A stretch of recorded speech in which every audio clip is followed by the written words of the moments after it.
Welcome back to Guide with Samuel. Today, I'll show you how to edit a PDF in Google Drive. Editing PDFs inside Drive is fast and useful when you need to correct text, add comments, or collect signatures. Let's begin. First, open Google Drive in your browser and sign into your account. Find the PDF you want by browsing or using the search bar, then double-click to open the preview. For quick notes and highlights, use the toolbar.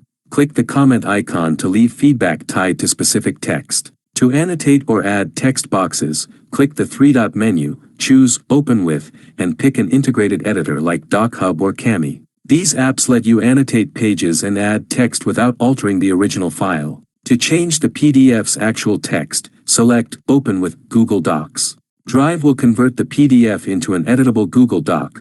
This works best for clear, text-based PDFs. Scanned images may need OCR help.